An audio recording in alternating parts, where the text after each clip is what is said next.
Started. There we go. All right. Always good with Joe, right? Nice and smooth, nice and mellow. No overexcitement nonsense at the open, right? I think that's the part that most people are missing. So, anyways, who traded what? Anyone have some fun yet? Or is everyone still terrified? I gotta move this out of the way. Oops.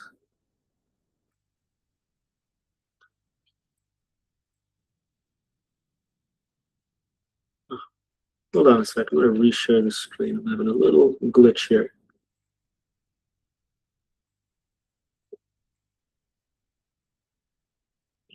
It's unusual.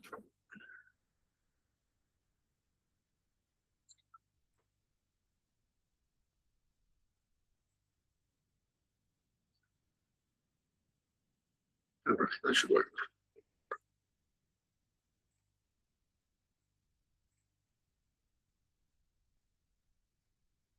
All right, there we go. Looks like I got the screen to work. Cool. All right, what are we saying here? Evo, no trades. Oliver, waiting. Yeah, waiting. Waiting sounds good. Me too. I haven't taken a trade since last week, since Friday. Yesterday was Monday. I didn't even look at the market yesterday. I didn't bother. And today I looked at it earlier. Nothing looked interesting at all. Revisiting it now. And let's see what do we have. This is the S&P. I like to identify these ascending and descending wedges. Saw that here. It went, didn't get any retest, didn't look at it. And since then, I don't know what it wants to do. I think the NASDAQ was about the same. Again, 30-minute chart. So the first thing I'm doing these days, as a lot of you will know by now, is looking at the 30-minute chart, nothing new, trying to identify consolidations with either a higher low or basically a ascending or descending wedge, and then catch a retest or a breakout from there. So again here, ascending wedge kind of setup. Breakout, don't chase the breakout. The retest never happened. Leave it alone. And Russell and Dow are just no fun anyway. Let's go straight to oil. And yeah, oil was more interesting. Look at this. Spent a little time looking at this earlier, but didn't find the setup. So over here, that's a bit of a resistance, but not really high quality. Here's an ascending wedge, and this one's interesting. Let's zoom into this. So this is what it would look like. Right, you get that ascending wedge happening here, these higher lows, that flat top when you get 2 weeks in the same place. I basically use that. And then the breakout happens, and I don't like chasing the breakouts because breakouts often fail, right? So I like the breakout to go, come back, bounce off, all that stuff. None of that happened. So this was a decent setup, but the price action never came through. And then I started noticing, well, lower highs, that's interesting, but I don't see a flat bottom anywhere. So off it went, but no touching it. Then I looked at it in this area, again, higher lows, but I don't see a flat top anywhere. And it looks like if you tried to trade this thing, it would have been a little messy, generally going up. But this is the reason I really want to have a really good, neat setup so I don't get caught up in this kind of mess. You can see these last few hours, pre-market and now. Very, very tricky. So wait for a good quality consolidation, then the breakout, then the retest, and then you have something on a 30-minute chart. So pretty slow, and 3 or 4 good trades a week. That's about it. That's all you really need. This is the one I took on Friday. This one, everything came together, where you had the ascending wedge, the breakout, the retest, and off you go. This is the ideal situation. Haven't seen that since Friday. Let's look at gold.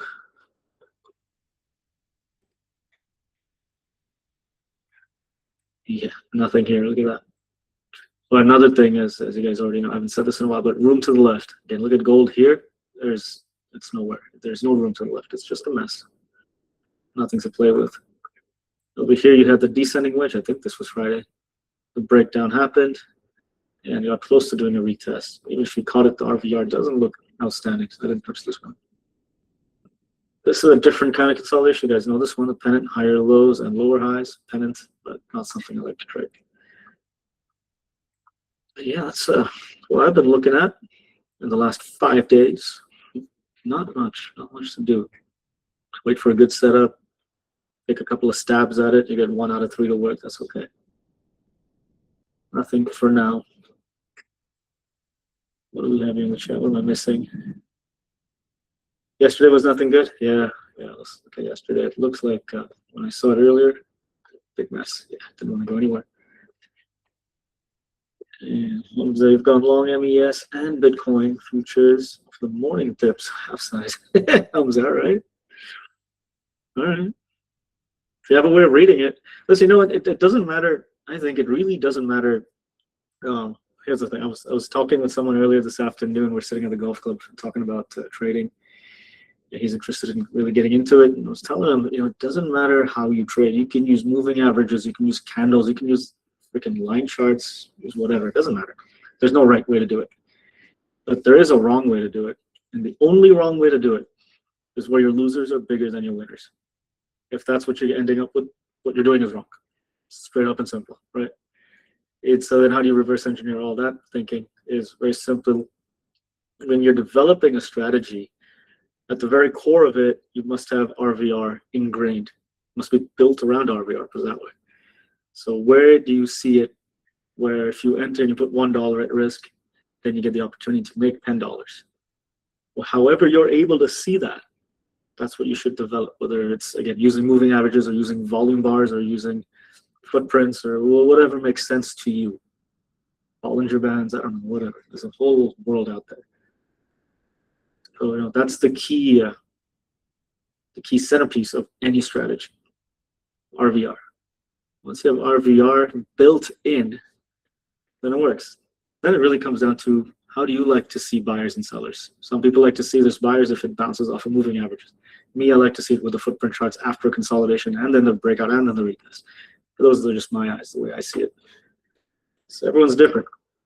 But I think then, if you really build it with RVR ingrained, you'll be okay. You'll survive the rough patches and then the winners will come because you will have a few that really run for 10R. You've seen me in the last couple of weeks do that. I've had a few 10R and 20R trades and trading has been fantastically slow. It feels like it's 2 or 3 trades a day, which is a lot less than the 10 trades a day I used to do a year ago with all the option stuff. Really think about that when you're developing your trading. It's very, very important. So there you go. So you got the longs here, MES and MVT. So MES down here by the dip. Well, if you are able to identify buyers down here, and that's how you get your RVR working, fantastic. I don't know how to do this, like find levels and reversals and stuff like that. Cool, man. If you know what you're doing, that's good. What do we have here? Ollie, do you take entry and stop loss on the 30-minute? No, I don't. I go and play with the tick charts. So let's use an example here. I don't see any situations that I would put on a trade, but let's see. We didn't look at silver, did we? Let's pick one of these and see what it would look like. Silver's a mess, but big drop. All right, let's consider this. Where you have this big consolidation here, this is a support level, and you're looking at the breakout, right? So as the breakout happens, well, I'd wait for the retest to happen. But let's say I'm interested in trading the breakouts. So once I notice the price is dropping through the level, that's when I'd zoom in. And by zooming in, basically, I'm going over here. I'm going to these tick charts. And the first tick chart I like is a 1,000 tick chart. If you look at this 1,000 tick chart, I shall bring them side by side. Look at this 30-minute chart and this 1,000 tick chart. They look very similar. I'm not really getting a more amount of insight with the 1,000 tick chart. So I got to zoom in a bit more. It's just silver is moving slowly. So instead of 1,000, just go into the 100. Let's see if it gives us something. There you go. Look at that. Now that looks like a small time frame, right, on breakouts. All right. So there's your support. You notice the price going. Let's say didn't catch this one. The next one. Here we go. This is where I would get interested. Oh yeah, here we go. Retest. So let the breakout go. Look for the retest. Personally, I like it to get closer to the level. But for the retest, what I want to see it get really into the level. Let's say my level was happened to be here.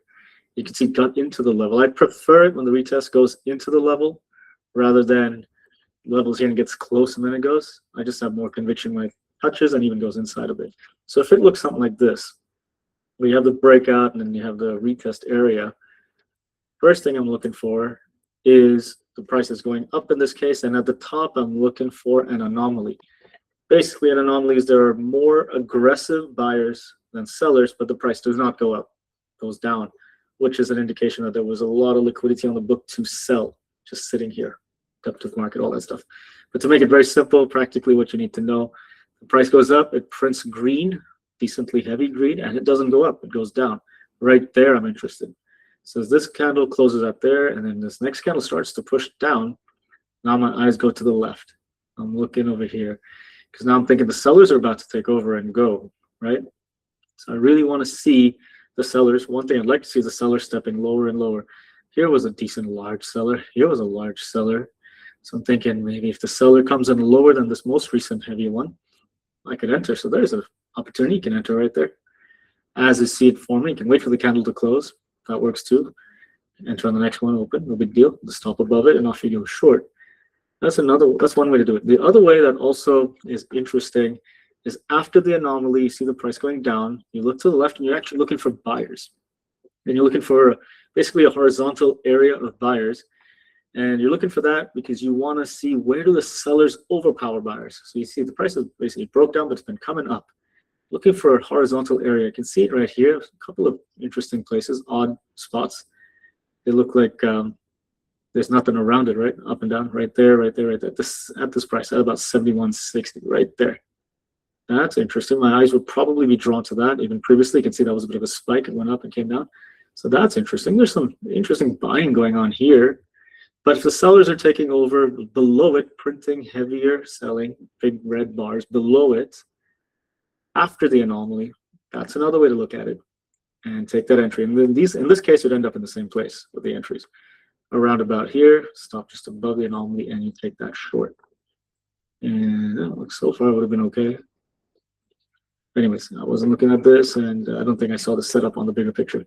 But that's how I'm entering. I'm using these tick charts, tick footprint charts. Now this is the 100 because the 1000 was too big, and this market's moving too slow. You can even look at the 10 tick chart. I was looking at the 10 tick chart earlier today during the pre-market when I was looking at the oil setup, but there was no setup. And again, this is just like with time frames, right? You can zoom in from the 15-minute to the 5-minute to the 1-minute. You just got to be aware that the tinier you get into it, the more noise you get. On the time frames, you get more noise, but on these tick charts, I think there is more noise, but it's more a matter of getting the speed of the market right. That's what I like to look at. So if you're looking at it in this area, let's say, now this is the 10 tick chart. This is interesting. Again, looking for the anomaly. You want to see it go up. You want to print green. It did, but also printed red in the same area. So right there, I won't call this an anomaly when it goes down. I just disqualify it right there. Wouldn't look at it. So that one's done. But yeah, that's how I'm doing these entries, using the footprint tick chart.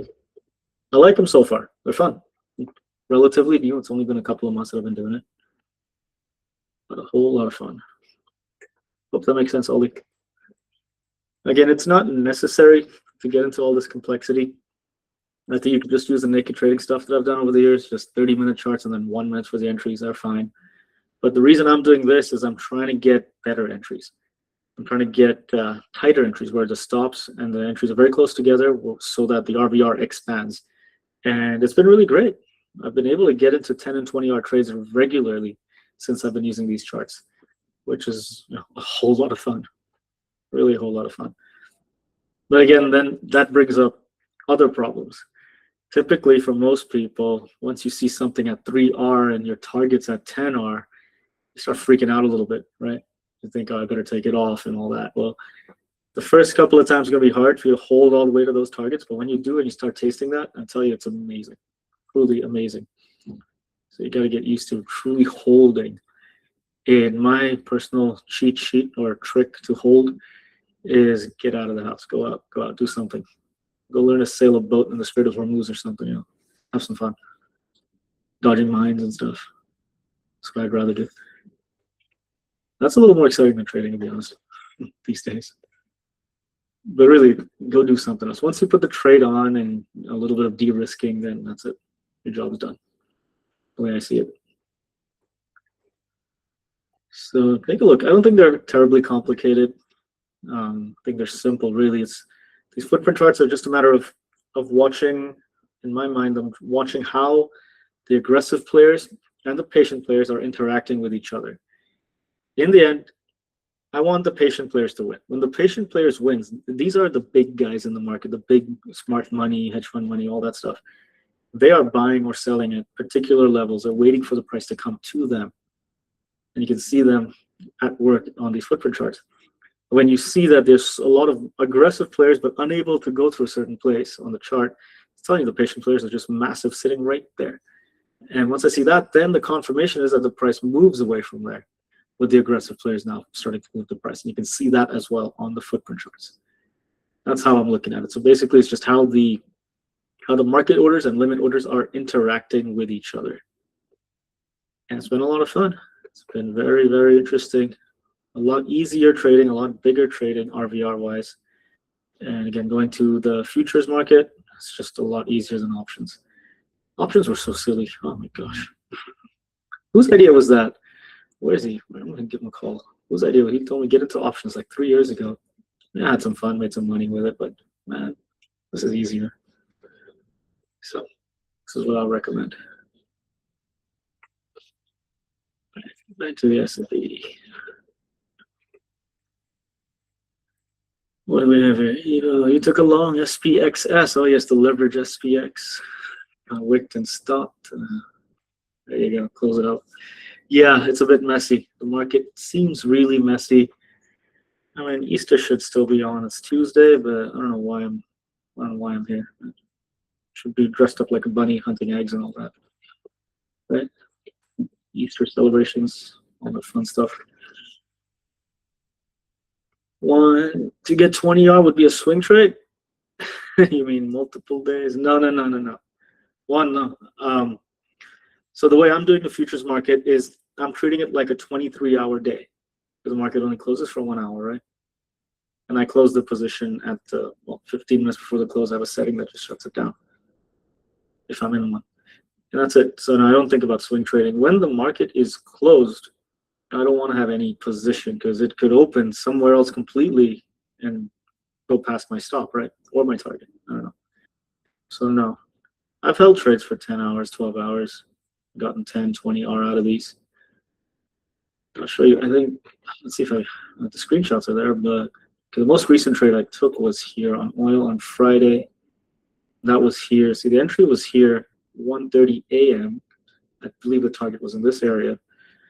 About 8:30 a.m. What, about 7 hours or so? Not a swing trade, right? And then I had, I think I had a couple of shorts. No, I had a long, I think, on the S&P that took 8 hours or something to get to. I think that may have been this one. At 10:30 p.m. and hit the target here. 2:30? No, this not right. No, there was one that was 8 hours long recently, last week. So no, they don't have to be swing trades. Again, the key to getting RVR is, one thing is to let it run for the target, but also to get a good entry. And to get a good entry where your entry and your stop are close together. That just expands the reward side of the ratio, right? And that's the whole reason I'm into footprint charts, because I'm able to get these really good entries. And even knowing that the potential RVR is beyond 10R, I don't have a problem taking 2 or 3 attempts at it if it stops me out 3 times. And then the setup is still there, I'll still put it on. Once I get to about 5 attempts, then I start to think about overtrading. Like, oops, I might step back for a minute, hold on, take a look. It's rare you get 5 setups all in a row, right? That's unusual. You're probably overtrading at that point. But I don't mind taking multiple stabs at it. So even if you really screw it up and takes you 5 attempts to get it right, to get it to work, you still, let's say it goes 10R, you still made 5R. I think that's okay. So I prefer to trade that way. And again, like I said earlier, the hard part, after all that's done, the hard part is detaching, leaving it alone and letting it run. Treat it like it's an investment. For a day trader to call it an investment, 6 hours, that's an investment. But if that word helps you, then use that. You put it on, you leave it. Either hits the target or it stops you out. And in between, it's going to go 80% the way there. It's going to pull back, almost stop you out. And it's going to go back again. It's going to be a mess. If you sit there and watch it, you're going to be a mess. And then you're not fit to trade anymore. So don't do that, especially with big size. Oof, don't watch it. Leave it alone. Best thing I've ever done. Detach from trading. Really detach. It's so funny. Days like yesterday and today, and most of it is all news driven at the moment with the whole Iran war deadline, all that stuff in the next few hours. It makes sense that the market doesn't want to move. No point forcing it. Right? You guys were scalping and probably get a little move out of it already today, but it's not what I like to do. What else? Alright, what are you doing? MNQ? Getting it? Got a good one in MNQ. Nice. Nice. I took a couple of trades today, Avi. The Gold King shorted gold. Cool. What's that look like?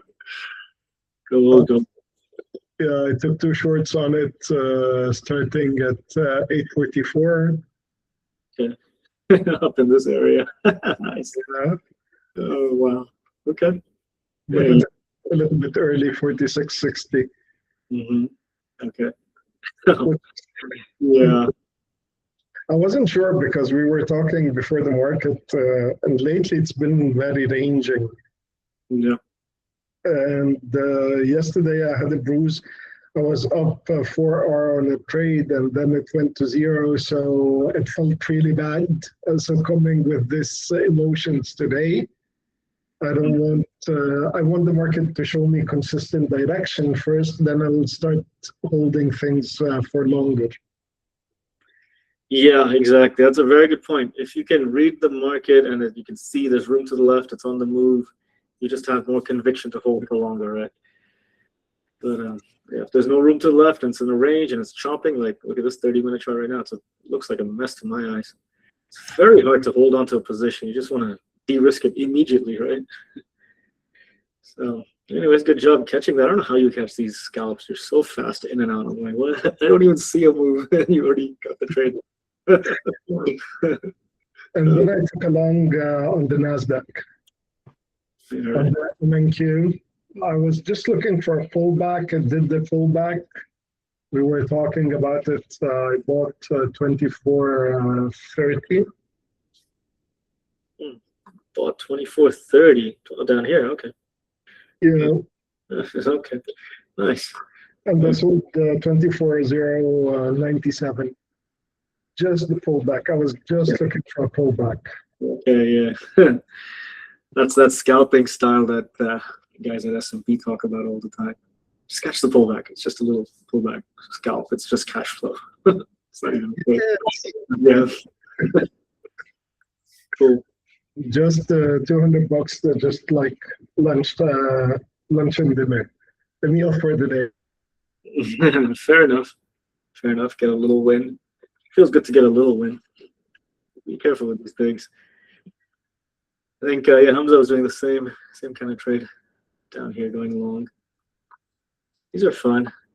Again, I used to do all these things, but man, it's different. Again, my mindset has changed nowadays. I don't want to sit there and watch 1-minute charts and then try to catch a sharp entry and then quickly get out. It's not what I like to do anymore. But yeah, you're getting it to work even in a choppy market, so that's all right. These ones only pay back for me, Avi, when it's a choppy market, because if we look at the wider picture, we see that the 24, it's been the 24,011. It inflicted of it on the 5th of April, and again we're struggling to move beyond the 24,400. So I would be looking to go long the extremes or short the tops. Yeah. You're reading the ranges, support resistance trading, basically. Yeah, good. That works. That's actually very similar to the way I used to do fractal patterns, 2023 or so. Very similar. Cool, man.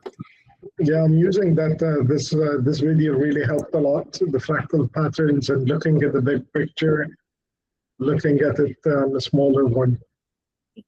Nice. Good work, man. Getting it to go. Hi, Avi. Hey, Kismet, how you doing? It's been a while. Yeah, I took a little break from trading actually.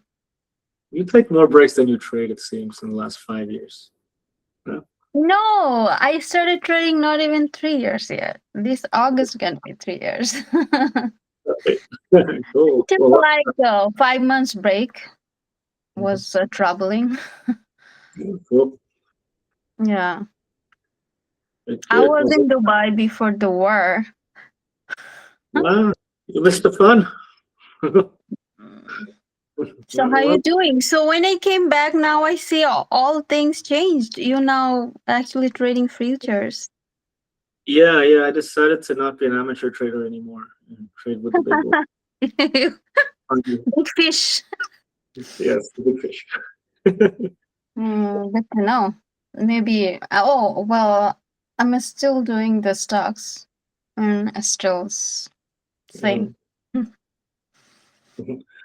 Yeah, well, take your time with it. You got to go with what makes sense to you. Futures to me has a lot of different advantages beyond equities and far beyond options. So that's what I'm doing. I have my reasons. But again, if it doesn't make sense to you on your trading journey and where you are, then obviously you don't have to. No, right now it's I'm scared to change something else because still I'm not profitable yet. So Yeah, take your time with it. Take your time. Actually, I think for you, the fib retracement strategy would work. That's what Amal's been talking about recently, and a lot of guys are using it. So take a look at that. That's a nice and slow and easy one, and decently consistent once you start reading the candlesticks. So try that one. I think Fibonacci. What? yeah, uses Fibonacci retracements. Very simple stuff. And yeah, I think for you that'll work. I think we discussed that maybe 3 years ago at one point, 15-minute charts and all that. So Do you have an YouTube video on it? yeah, we do. We have the recording. Oh, yeah, let me find it. Okay, I'll look for it then. Yeah, I'll find the link right Because here. I subscribe to your channel. So. That's right. You better subscribe to my channel and no one else's. Everything else is all garbage. We got the best. We got the best everything. Right now, what's my strategy is previous day high and low. That's what I'm doing. Okay, that works too. Simple way to go. Always good to be simple, right? So you don't overtrade. That's But important. these days feel so hard. Yeah, trading's not simple. But again, it's wait for it and be able to take a lot of losers. No, thank you, Dan. Yeah, no worries. Where is the oh well, there we go, webinars. Gosh, I keep losing everything on this. I think Dan posted Then yeah. there we go, thank you. There you go. Yeah. Thanks. I was looking for it. I can't even find it on our own channel. Yeah, so Amal did a really good webinar on it. He's been using the strategy. There are some details to pay attention to, but mostly you don't have to do too much. So, simple until you get some experience with it, and then you can expand. Yeah, the only thing I think is the one you always say. It's R is to R, right? The less you lose, the more you gain. That's all got the game about, and you were right. Yeah, absolutely. And the fun part is when you start making money, either the market goes in your favor and you don't know what you're doing, but you just happen to make money, or you know what you're doing and you make money. Either way. But after you have multiplied your account a little bit, that's when you're at your most vulnerable to lose.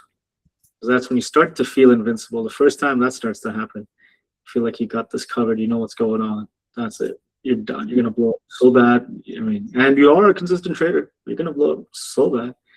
We've all done it. So that's when you want to watch out. That's the most dangerous point. Be careful of that. Pray for me. Yeah, sure. No, we're all here. We're all doing it. All good. Cool. So is the situations cool down now a little bit? Yeah, I don't feel like I'm in any danger. Well, for the next few hours at least, until this deadline comes around, then we'll see. Everything's okay. Mostly, you just don't be stupid and you'll be okay. So, not a big deal. The news is a little too much fear mongering, but the situation on the ground isn't as bad as it seems. course, this is Dubai. Dubai is well protected in a lot of ways. Go to places like Iran or Israel, that's totally different. Disaster, yeah. Mm. I got to protect all of them too. It's hard. Yeah. With the family, kids. Yes. Don't want to be stupid about it. That's the key.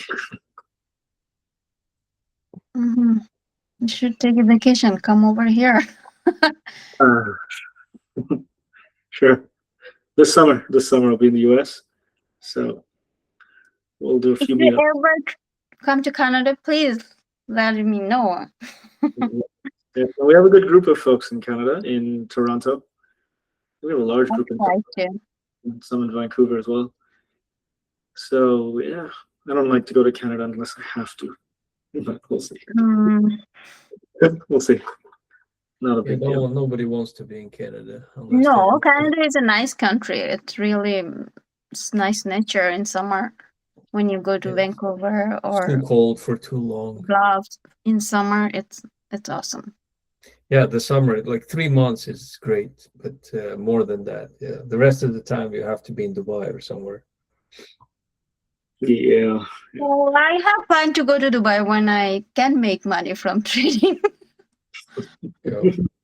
That's why all Canadians are trying to trade, so they have money to get out of Canada. No, I love Canada. I love snow too. I love to snow. No, I'm done with snow. Rather than like 30, 40 degree outside hot. It's April 7th. It's -3 outside. Come on. Yeah, it's not. And they said there's gonna be flurries today. So You actually got flurries in the morning. I had to clean my car, drop off my kids to school.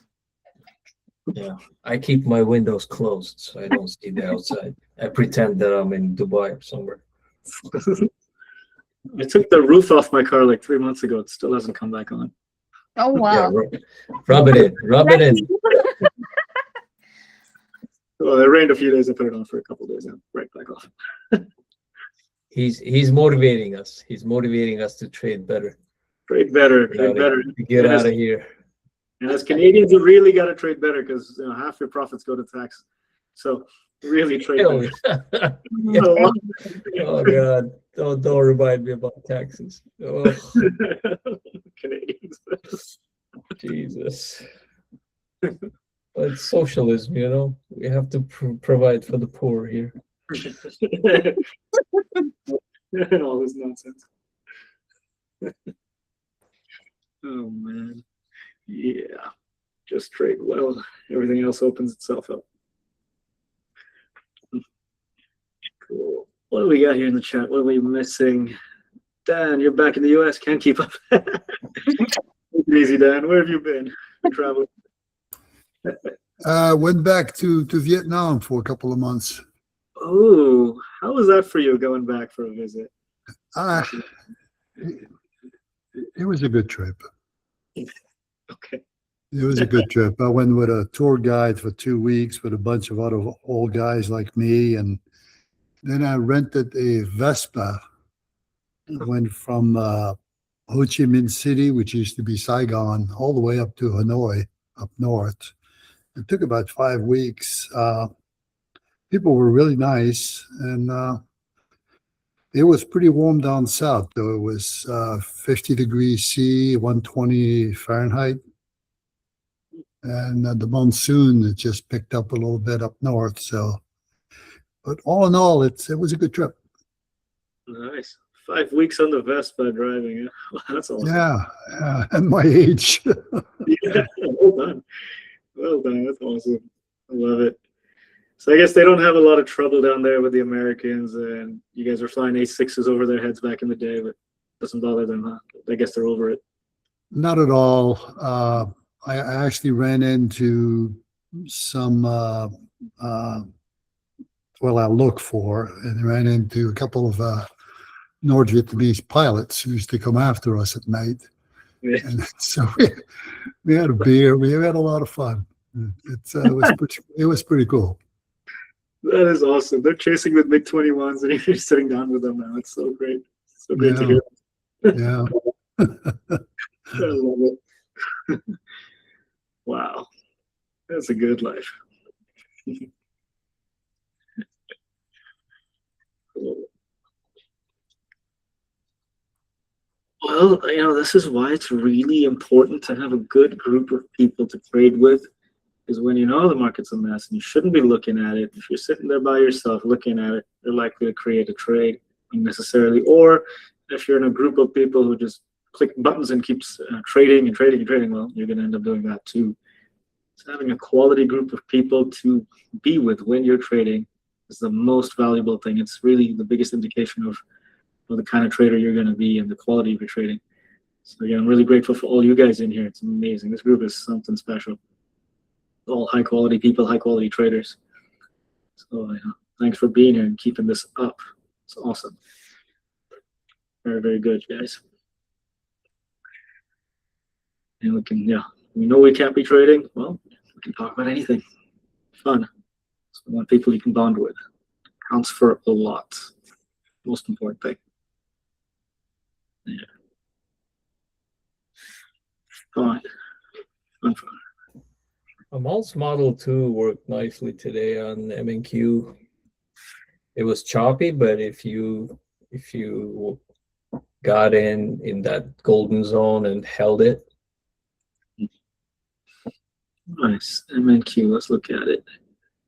He does it on a 15-minute, first 15-minute candle, is that right? And then there's the other model, which is pick up the trend. You just look for the low, which was around 10:08.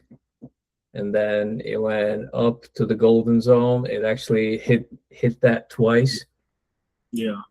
And then it dropped back to the low, and now it's actually past that. Nice. Yeah. Works. It's interesting. Even in a tricky market like this, you can use that stuff. Yeah. It's good. You have to set your entry and target and let it be. You cannot look at it, because if you look at it, you're gonna get out. Yeah. And I think that really is amazing on the trade management side of it, beyond setup and execution, just trade management side. Being able to detach from the live position is the best thing you can ever do, ever. I mean, it really will expand your P&L consistently. Yeah. Try and do that. The more you do that, the better. Truly, just leave it.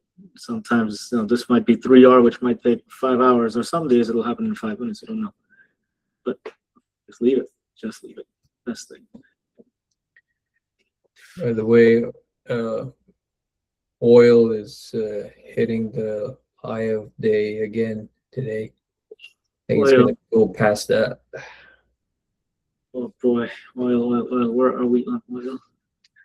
You can see I've been overlooking at this chart, right? Drawing lines everywhere. It is interesting. Yep, the high and wants to go. It feels like it wants to break and go higher.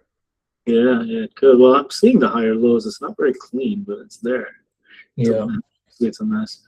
Okay, what's interesting? Let's get this line over here. If this was a top, if we can get a couple more, ideally 2 more 30-minute candles to hit that and turn that into a real flat top, then we got something with higher lows. So with this kind of sloping line, if it all stays in that zone, basically the next 2 or 3 30-minute candles, then the breakout, then we got something. That's when I'll start getting ready to trade it. Yeah, I took it from previous day high to 117, but I was aiming for 118 and a half. Yeah. But it dropped from 117. So you got out on that drop, huh? Yeah, I got out because I didn't like that it didn't continue the trend, Yeah.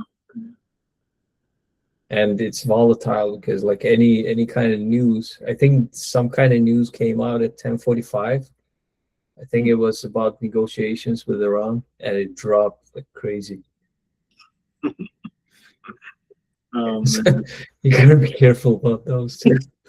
The news is something else, man. Yeah. Every few hours I hear something else here. It's entertaining. Right. Gosh. I feel like MNQ is going to be trending down all day today. Mm. Well, Feels as like long- it. I don't know. We'll see. yeah. So the fun part is, Trump tends to put these deadlines in place and then he extends them. If he does not extend this one, if he actually goes and attacks Iran in the next few hours, well, we'll have a big drop, bigger than usual in the MNQ. And oil, of course, will spike to probably 150. I don't know, something. It's going to be huge.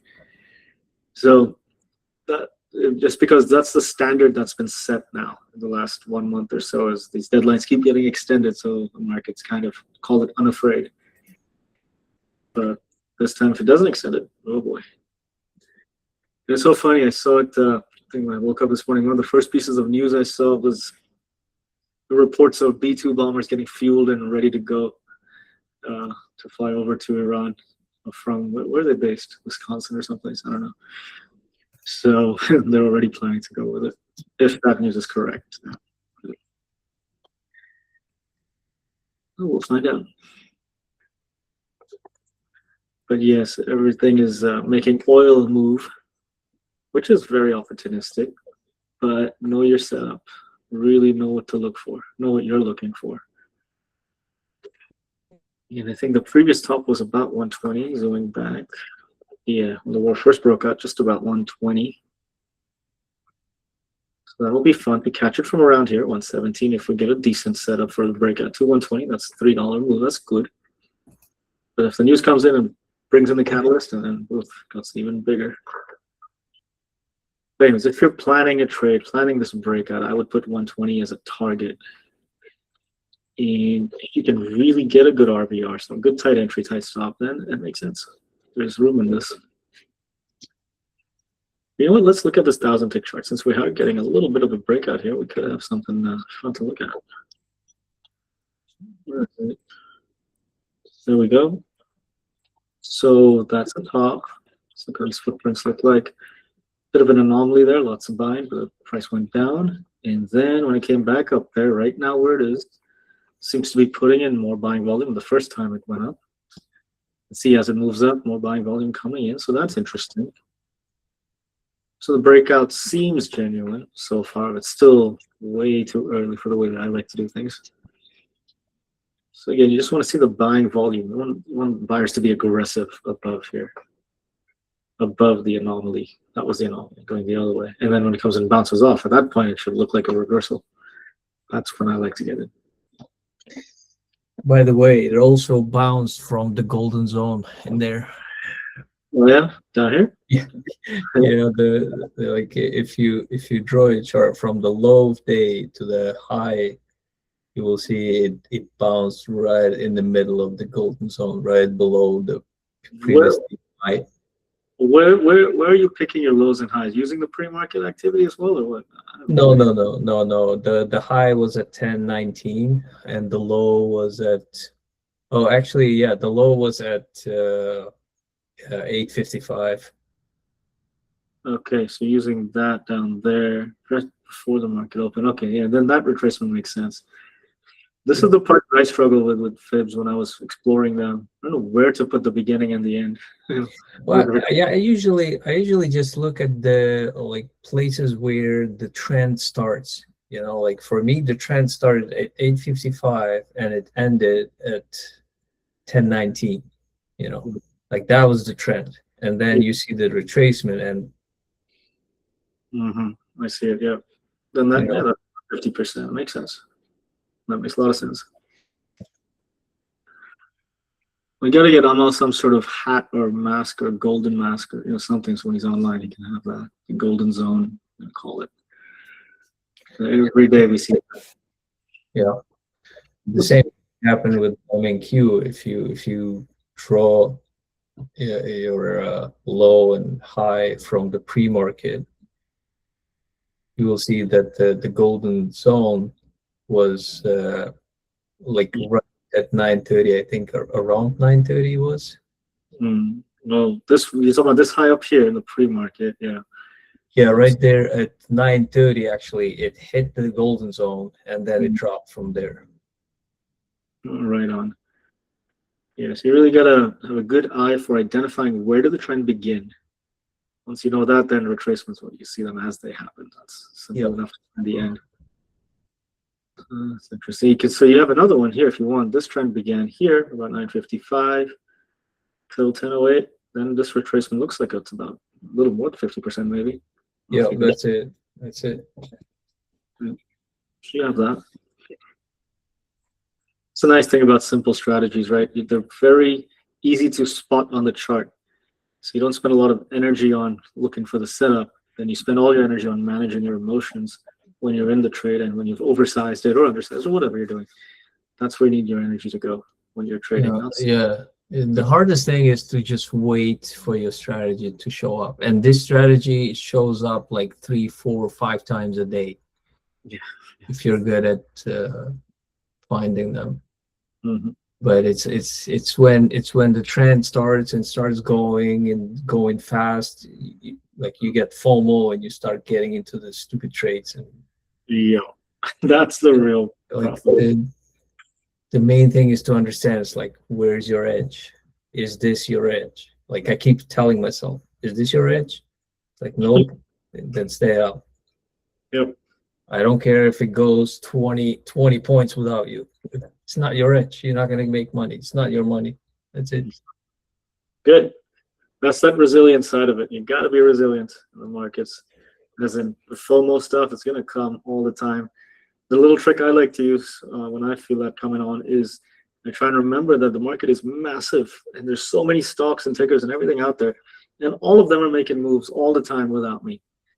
So just because I happen to see one on the chart right now that's moving fast without me doesn't mean I have to jump into it, right? It's Exactly. So yeah, do whatever you have to do to get that FOMO under control. It's very important. It's not your edge. Very, very important to know that.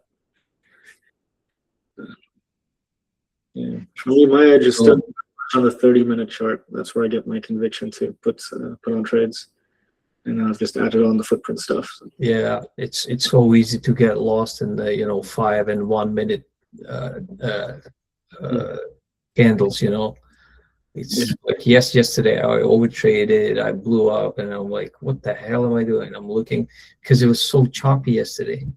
And it's to you, Yeah. It's then those days are the hardest. Like it's hard to stay away and you get frustrated, and then the end of the day it's like, what the hell was I doing? What was I doing? Yeah, 100%, man. That's it. That's why you gotta really, grow out of your own skin in a way. Gotta become a bigger person if you want to be a trader, bigger than anything you've ever done before, pretty much. And it takes a lot of effort. Reprogramming your brain, learn to live with fear. That's a normal friend of yours. All that stuff. Be comfortable being uncomfortable. Yep, exactly. It's a really contrarian world, the trading world. That's why very few people make it. Most people can't hack the psychology. That's the hardest one. Yeah. Everything else is easy, really. Yes, it actually really is. It's not that complicated. Yeah. There we go. Zach, feeling is a secret. There you go. That's right. I got a copy of it sitting on my desk at all times. Keeps me in the right place. Very Which good. one is it? This book, Feeling is a Secret, Neville Goddard. Oh, yeah. Yeah, this one's pretty heavy. This book. Oh, man. It's good. It's a very good one. Sets you up. What do we got here? Jill, you're short. MES. I'm short tomorrow. All right. Okay, Jill left the room. I think you did the golden zone short. Yeah. Jill took this one on the golden zone we were talking about. Nice. Oh, thumbs up. Take profit orders? Yeah, I use limit orders. So when I put on a trade, I have to predefine my stop and my target. And only then can I click the button and it allows me to put on the trade. So I like to set up this way. And that's it. Just leave it on then. Nice and smooth. Let's zoom out of this. Yeah, where's the... So what else y'all want to talk about today while we wait and wait and wait and wait?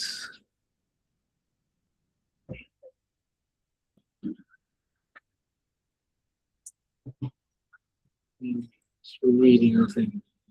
And I can spin this chart 3 different ways, and there's still nothing that I want to put a risk on, just because the RVR won't be there. With oil. A breakout, not doing a breakout. What's going on? It's a 30-minute on oil, sitting above, but doesn't look how it looks like.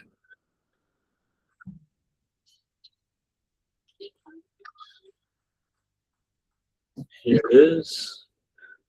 So breakout, and this is interesting. This is a bit of a red flag for me. When you get a good breakout, it should go some distance. The breakout is a momentum situation, so you have the resistance here. If it's truly a genuine breakout, it should go. And so it creates the gap right here where the price just breaks through and it goes, and it shouldn't be just chopping around right above previous resistance. It goes, then it comes back to retest. So between the breakout and the retest, there is a gap. There's basically room to the left. That's what I like to see. Oh, there you go. False breakout. Just telling you about it. This one you cannot trust. Big red flag. That's news. Yeah, that's news for sure. Yeah. Something happened. Yeah. Seen this 1,000 times though, where it chops around and then it wicks you out, or it goes, whatever. Right now, this is a news one. My goodness, you don't want to play with this. That's why oil is very dangerous today. Yeah. So why is oil going down? Is the Strait of Hormuz open? Someone check the news. What happened?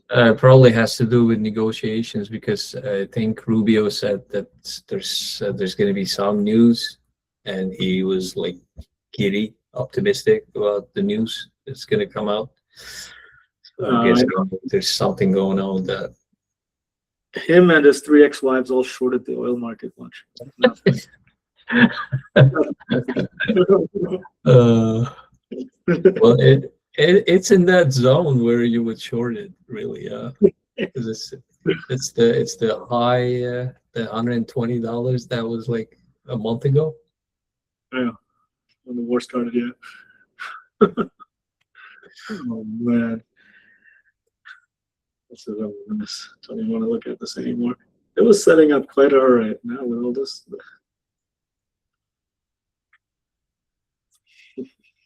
Anyways, this will be a fun night. 120 was on March 8th. Actually, 119.35, I think. Yeah. 50.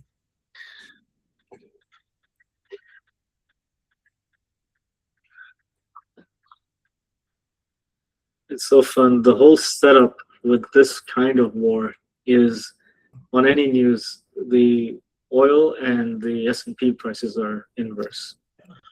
Yeah, it's amazing. More war, S&P goes down, and oil goes up. It's an oil war, basically. Yeah. So it's interesting putting on these trades simultaneously. Some opportunities there.